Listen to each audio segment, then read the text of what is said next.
तो देखो भैया, आ चुका हूँ फिर से एक नई वीडियो लेकर। हालांकि मैं एपिसोड में भी काफी पीछे चल रहा हूँ, इसके अलावा मैं डाल भी काफी लेट रहा हूँ, लेकिन मैं जानता हूँ कि मैं काफी गलत काम कर रहा हूँ। लेकिन साला वीडियो करते करते मेरा जो ध्यान है वो भटक जाता है, तो मैं भटके हुए इंसान की तरह हो चुका हूँ फिलहाल के लिए। इसी वजह से मैं आज से शपथ लेता हूँ कि मैं 30 दिनों तक के एक न्यू वीडियो अपलोड करता रहूंगा, चाहे वो कौन सा भी एनिमे होने दो। तो अगर आप हमारे चैनल पर नए हो तो प्लीज यार लाइक एंड सब्सक्राइब जरूर कर देना, ताकि हमारे चैनल को आप सपोर्ट कर सके। क्योंकि हमारा चैनल अभी नया है तो मैं चाहता हूँ कि मेरे चैनल पे ज्यादा से ज्यादा लाइक आए। और इसी के साथ साथ अगर आपको कोई और चीज देखना है, अगर ये चीज नहीं भी देखना हो, तो आप मुझे कमेंट सेक्शन में आपकी राय दे सकते हो, क्योंकि आप ही के तो लिए ये बनाया है। ओके, तो बिना किसी देरी के वीडियो को स्टार्ट करते हैं। एपिसोड की स्टार्टिंग में जो सुयुवे रहती है वो यहाँ पर कल्टीवेशन कर रही होती है, जो कि काफी तेजी से कल्टीवेशन कर रही थी। इसके अलावा तभी यहाँ पर युवान आ जाता है और यहाँ पर उसके साथ से वो फाइट करने लगता है। और इसको देख के जो सुयुवे रहती है वो भी यहाँ पर उसी के साथ से फाइट कर रही होती है, और इन दोनों में काफी ज्यादा फाइट हो रही होती है। और इन दोनों के बीच में एकदम निमट सीन में फाइट चल रही होती है, और ये काफी ज्यादा काबिले तारीफ थी, क्योंकि यहाँ पर सुयुवे युवान को कड़ी टक्कर दे रही थी। और यहाँ पर जो युवान है वो कहने लगता है कि वाकई में तुम जो कल्टीवेशन सीखी हो याओ से, वो काफी अच्छे से प्रैक्टिस कर रही हो। और इसी के साथ से जो यहाँ पर युवान लेता है वो अपना ड्रैगन पंच कलेक्ट करता है, लेकिन वो उसको थ्रो नहीं करता है और बस पास में आकर उसको सिंगल में एक उंगली मारता है, जिसकी वजह से जो सुयुवे रहती है वो काफी पीछे हट जाती है और वो यहाँ पर चिढ़ने लगती है। और वो कह रही थी कि साला मेरे बेइज्जती उड़ा दिया। और तभी सीन शिफ्ट होकर हमें बी कांगलंग और यहाँ पर युवान को दिखाया जाता है, जो कि और उन दोनों का प्लान था कि वो ब्लैक बॉर्डर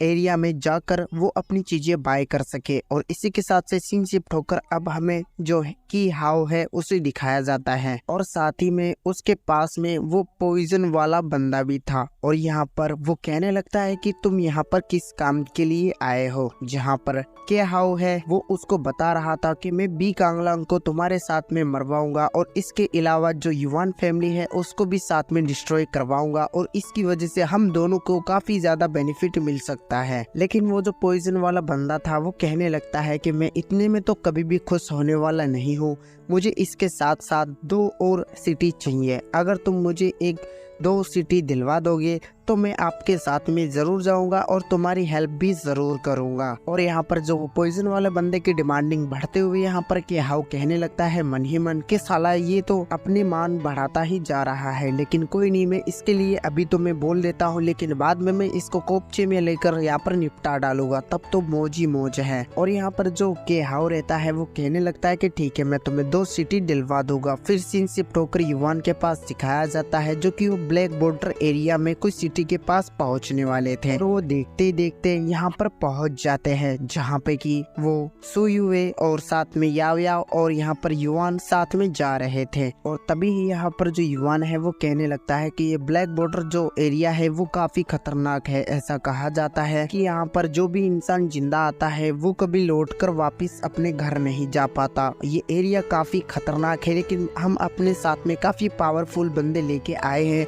ताकि हम लोगों को काफी बेनिफिट मिल सके। तो देखते देखते यहाँ पर बाजार लगा हुआ था, जो कि सब्जी भिंडी की तरह यहाँ पर अपने अपने आइटम बेच रहे थे। और यहाँ पर वो जो लोग रहते हैं वो अपने आसपास देख रहे थे कि यहाँ पर कौन कौन सी चीज बिक रही है, क्या पता हमारे कुछ काम आ सके। और इसके अलावा यहाँ पर एक बंदा था जो कि अपना स्पेयर बेच रहा था चिल्ला चिल्ला कर, लेकिन उसको अवॉइड करते हुए यहाँ पर युवान जब आगे बढ़ता है तब यहाँ पर जो याया रहती है उसको ब्लैक टोकन दिखता है। उसको देख से यहाँ पर युवान को बताने लगती है कि तुम इसको जल्दी से जल्दी खरीद लो। और यहाँ पर वो दाम लगाते हुए 2000 रुपए में वो यहाँ पर खरीद लेता है। और जब वो ऐसे खरीद ही रहा था तभी यहाँ पर के हाउ आ जाता है, और वो आते ही सीधा 3000 की बोली लगाता है। तो अब यहाँ पर वहाँ पर एक बेड छिड़ चुकी थी कि जिसके पैसे यहाँ पर ज्यादा रहेंगे वही ये आइटम खरीद लेगा। तो यहाँ पर युवान 4000 करता है, फिर यहाँ पर के हाउ 5000 और ऐसे एक्सेक्टर करते हुए 10,000 तक पहुँच जाता है, और फिर 20,000 तक पहुँच जाता है। और लास्ट में जो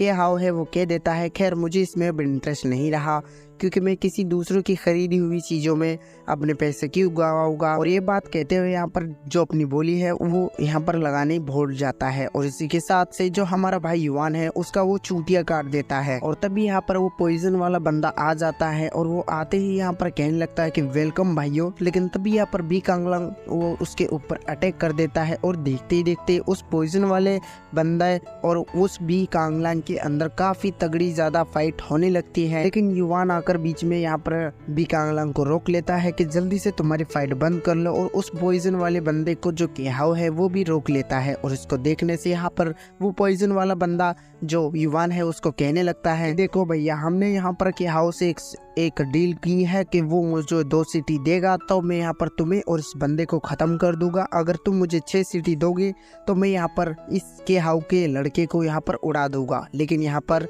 वो युवान लेता है वो मना बोल देता है कि भैया निकलने यहाँ से, क्योंकि मैं तो तुम्हें कोई सिटी देने वाला नहीं हूँ। इतना कहकर यहाँ पर वो पॉइजन वाला जो बंदा रहता है वो वहाँ से चला जाता है। और फिर सिनशिप प्रोग्राम में दिखाया जाता है जो बी कांगलांग और याविया सुयुवे और यहाँ पर युवान बैठा हुआ था, जहाँ पर कि बी कांगलांग कह रहा था कि अगर मैं ऐसे ही उससे फाइट करता हूँ तो 40% है कि मैं फाइट जीत सकता हूँ, और अगर मेरे पास कुछ ऐसा आइटम हुआ कि उसको पॉइजन को नलीफाई कर सकूँ तो 70% है कि मैं फाइट ले सकूँ। तभी यहाँ पर जो युवान है वो याओयाओ के पास देखता है, तब याओयाओ एक स्क्रोल देती है उसको बी कांगलांग को और वो कहने लगती है कि इससे तुम उसकी जो पॉइजन है वो उसको तुम रोक सकते हो। और इसको देखने से बी कांगलांग काफ़ी ज़्यादा खुश होता है और वो देखने लगता है कि एक लड़की के पास ये वाला आइटम कहाँ से आया और इसकी ओरिजिन क्या है। तो और यहाँ पर देखते ही देखते यहाँ पर इनकी बातें चीतें होती है काफ़ी सारी। और फिर सिनशिप्टोग्राम युवान के पास दिखाया जाता है जो कि अपना 8 मेरिडियंस ऑन करने में लगा हुआ था, और वो देखते ही देखते अपना 8 मेरिडियंस ऑन कर लेता है। और तब वो कहने लगता है कि चलो फाइनली मैंने 8 मेरिडियंस ऑन कर लिए हैं, तो अब मैंने की रिसेंस प्रैक्टिस मैंने कर लेना चाहिए। अब वो कल्टीवेशन के मेथड पे उतरने वाला है।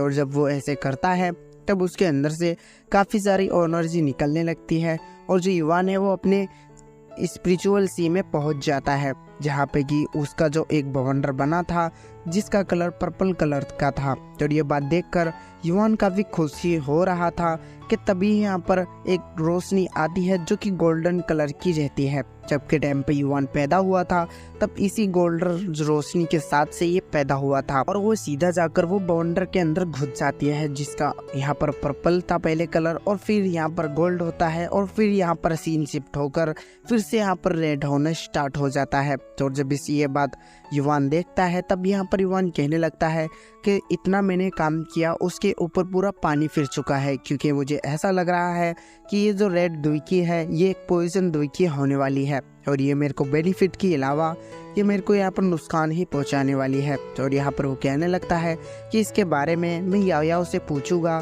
क्या पता उससे कुछ सलूशन निकल सके कि मेरी मदद हो सके। और इसके अलावा यहाँ पर ये एपिसोड यहीं पर ख़त्म होता है। और अगर हमारी एक्सप्लेनेशन ज़रा सी भी अगर तुम्हें अच्छी लगी हो तो लाइक एंड सब्सक्राइब करके ज़रूर जाना, और कमेंट में बताना कि आप क्या देखना चाहते हो और मैं क्या क्या लेके आ सकता हूँ। तब तक बाय बाय।